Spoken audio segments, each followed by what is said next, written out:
Introduction. The greatest threat to civil society is mankind. Every day the flood of images on our television screens tells the sad story. Blood, death, diplomacy, conflict, hatred, fear, poverty, starvation, rape, genocide, refugees and human migration, natural disasters, daily bombings, economic uncertainty, immigration, corporate corruption, moral decay, sexual revolution, and clash of countercultures. All of these testify to the undeniable fact that we are our own worst enemy. All of our universities, cyberspace technology, Blackberries, think tanks, G8 meetings, fiscal and immigration policies, medical advancements, social experiments, religious conferences, peace marches, and declarations of ceasefire and peace on earth all seem to collapse at the mercy of our own self-imposed destructive spirit. We build buildings and then bomb them. We make weapons and then use them on ourselves. We invent medicines that heal and then withhold them from the sick. We improve the World Wide Web to enhance global communication and then use it to destroy the moral fiber of our children. We are our own greatest enemy. The source of religion. All of this is compounded by our establishment of sophisticated religions into which we retreat to escape the social chaos we have created. Religion is the most powerful force on earth, despite the claims of many to the contrary. Everyone on earth is religious. Religion is defined as the adherence to a set of beliefs that regulate the moral, social, and ritualistic behavior of the individual. This definition would include the so-called atheist, secularist, communist, socialist, humanist or agnostic, for they all adhere to a belief system of some kind.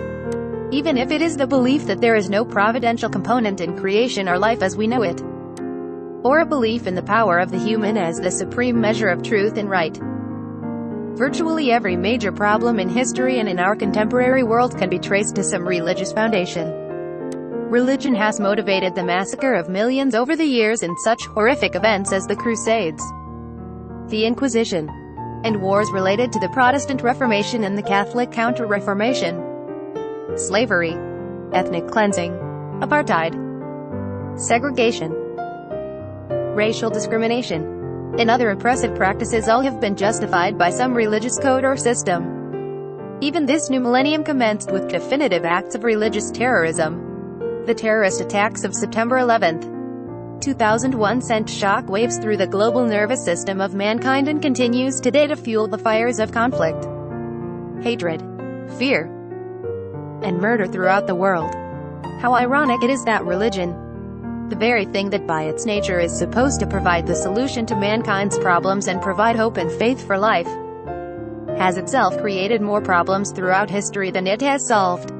Perhaps this is one reason so many millions have turned away from all forms of institutionalized religions and opted to embrace such philosophies as humanism, communism, and agnosticism. Some have simply given up and lost all hope in humanity.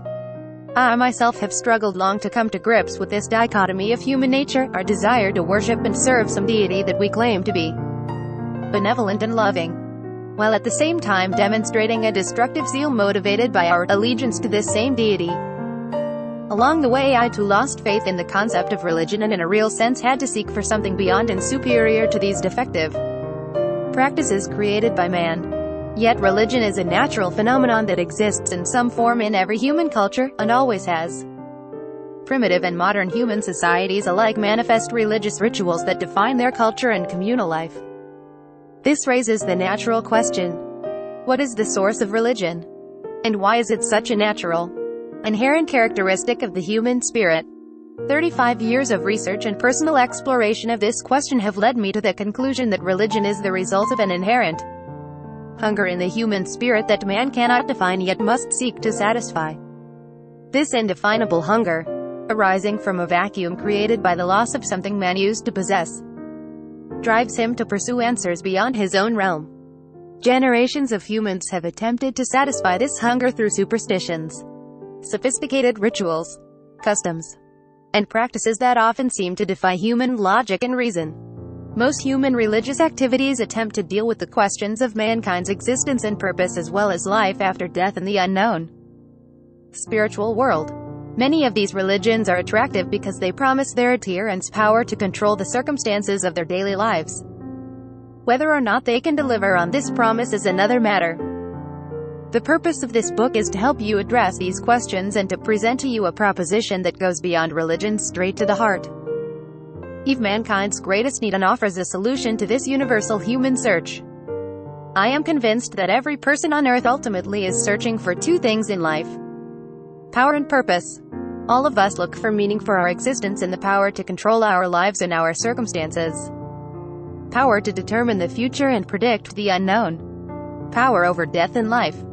We seek this purpose and power in many ways: religion, politics, money, fame, notoriety, recognition, influence. Our pursuit of purpose and power is the primary source and motivation for the development of religion.